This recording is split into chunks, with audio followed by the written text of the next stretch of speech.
पवईत सत्र्यात चिमुरड्यांना ओलीस ठेवणाऱ्या रोहित आर्यच्या एन्काउंटरवरून आरोपांचा गोळीबार, एन्काउंटर बनावट, वकील सातपुतेंचा दावा, तर कंत्राटदारांच्या थकीत बिलांवरूनही सरकारवर हल्लाबोल.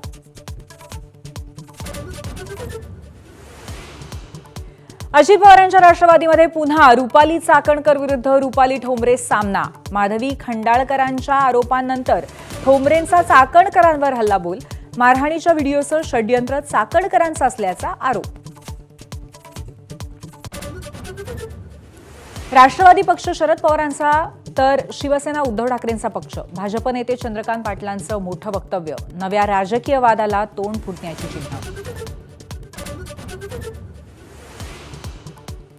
30 जून 2026 पर्यंत कर्जमाफी देणार. बच्चू कडूंच्या आंदोलनानंतर राज्य सरकारची हमी. तर कर्जमाफीच्या तारखेवरनं उद्धव ठाकरे आणि मनोज जरांगे आक्रमक. कर्जमाफी संदर्भात अजित पवारांचं वादग्रस्त वक्तव्य. सगळंच फुकटात कसं मिळणार? तुम्ही थोडे थोडे पैसे परत करा. अजितदादांचं वक्तव्य चर्चेत. राज ठाकरेंनी एकनाथ शिंदेंना डिवचल्यामुळे शिंदे सेनेचा संताप. मनसेला उद्धव ठाकरेंच्या सेनेत विलीन करून टाका. शिंदेंच्या नेत्यांचा मनसेला टोला.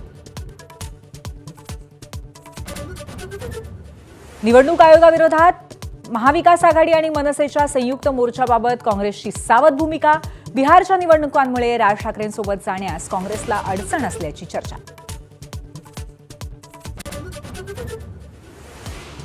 उद्धव ठाकरेंच्या शिवसेनेचे फायर फायटर संजय राऊत प्रकृतीच्या कारणास्तव 2 महिन्यांच्या विश्रांतीवर.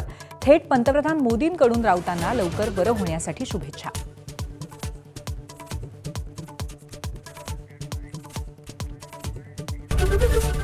एबीपी माझा, उघडा डोळे बघा नीट.